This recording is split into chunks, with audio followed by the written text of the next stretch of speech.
J'ai partagé avec toi il n'y a pas longtemps les nouvelles mesures liées à l'octroi du permis de travail post-diplôme. Il me semble qu'il est important de rappeler un certain nombre d'éléments fondamentaux pour t'éviter de tomber dans des grosses erreurs comme certains sont déjà en train de le faire.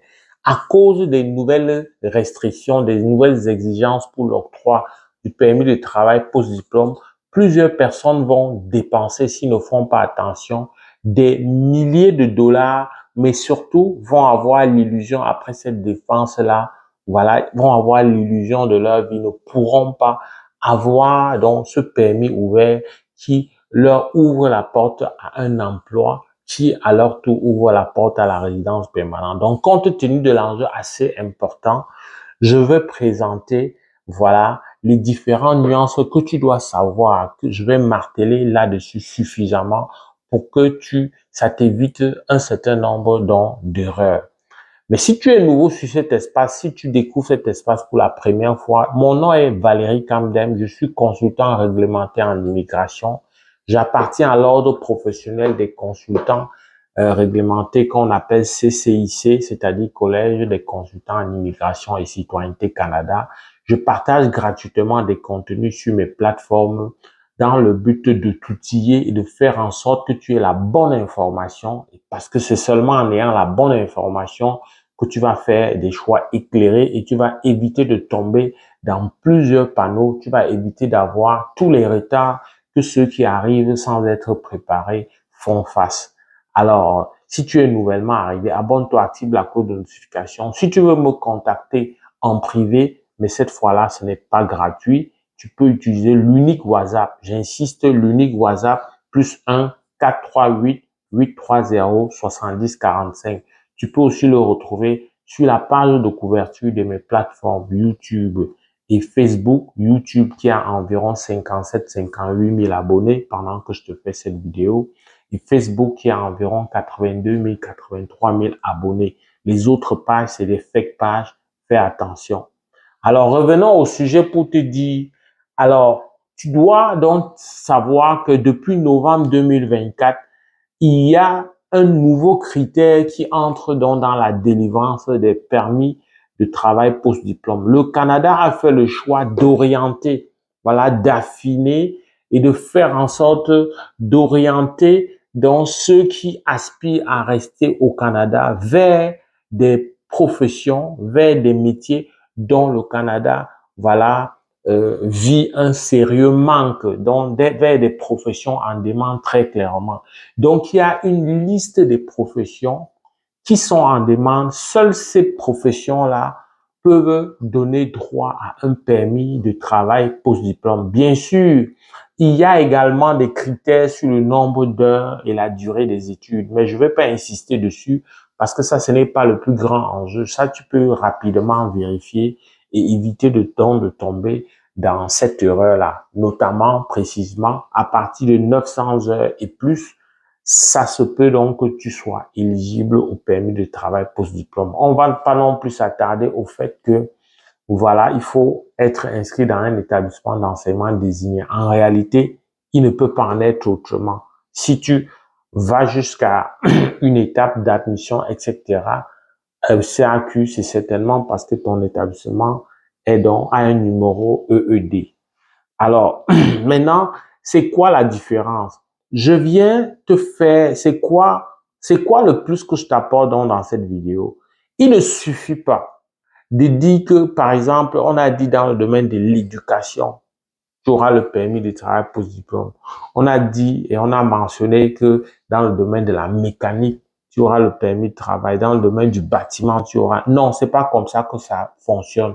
Je viens te dire que quand tu veux choisir, il faut aller plus loin. Tu dois même regarder le code CPE.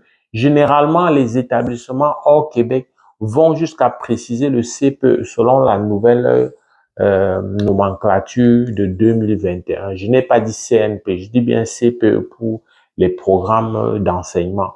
Alors, tu dois chaque fois t'assurer que le numéro CPE qui figure dans le programme que tu comptes choisir figure également dans la liste qui est exhaustive sur le site donc de IRCC qui vise donc à te renseigner à l'avance que si tu t'en vas vers ce programme, c'est sûr que tu auras ton permis de travail post-diplôme. Alors, il y a de la difficulté avec ceux qui choisissent des programmes au Québec parce que le code de Québec, c'est encore les anciens codes à 4 chiffres, mais il va falloir travailler pour t'arrimer et t'assurer que ces codes-là peuvent quand même donner accès pour le cas des formations qui t'intéressent, que ça peut donner accès au permis de travail post-diplôme. C'est sûr que le Québec a la particularité que si tu fais un programme de 1800 heures, alors ça peut être un DEP, ça peut être un DEC technique, ça peut être un baccalauréat, ça peut être une maîtrise, ça peut être un doctorat.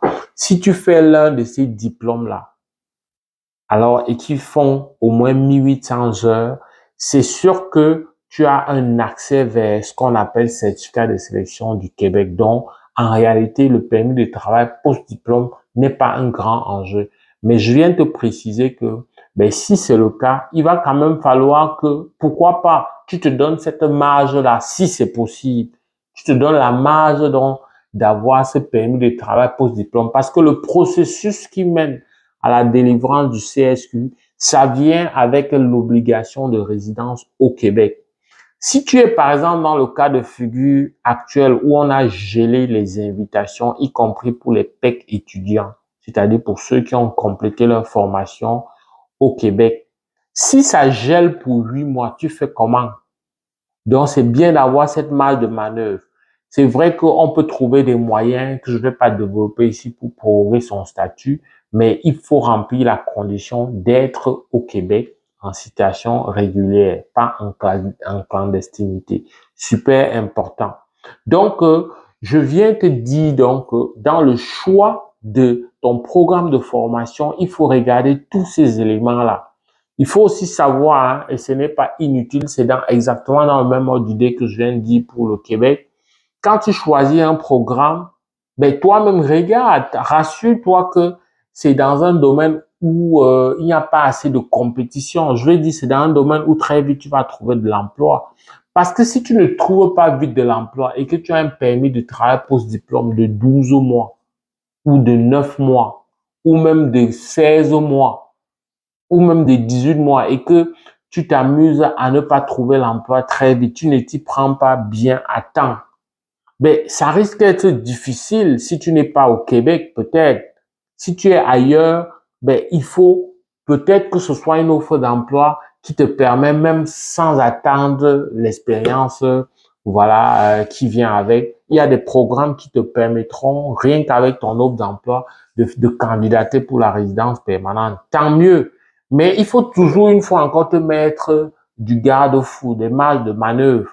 La marge de manœuvre, c'est première chose, choisis un programme qui va idéalement avec ta formation. On a vu des gens, parce qu'ils ont un permis ouvert, ils n'avaient pas l'information, aller accepter n'importe quel métier. Oui, ton permis ouvert te donne, ton permis de travail post-diplôme, ça te donne l'accès à tous les métiers puisque c'est ouvert. Donc, le premier employeur peut te prendre.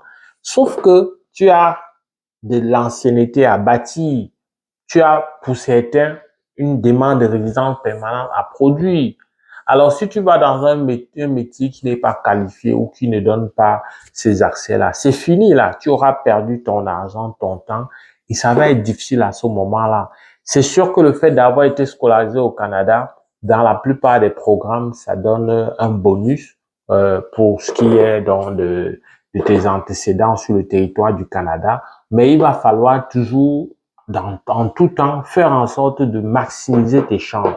Si c'est très complexe, ben, ne te gêne pas. Je suis là, je peux t'aider, je peux t'accompagner dans ces choix-là. Je peux t'accompagner dans l'obtention de ton permis d'études et même plus tard dans l'obtention de ton permis de travail post-diplôme ou même pourquoi pas de ta résidence permanente. Je suis ex-qualité, je suis formé et je suis expert pour ça. Donc, ne prends pas beaucoup de risques.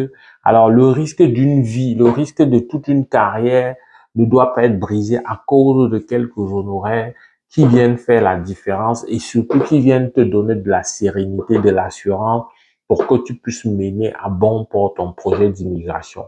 J'espère que cette vidéo t'a plu hein, et t'a donné suffisamment voilà, d'outils d'aide à la décision pour toi qui est peut-être dans ce cas de figure ou pour toi qui connais quelqu'un dans ce cas de figure-là. En tout cas, c'est avec beaucoup de plaisir que je t'ai partagé ce contenu. C'est avec le même plaisir que je vais te retrouver dans le cadre d'une prochaine vidéo. Porte-toi bien. Boula.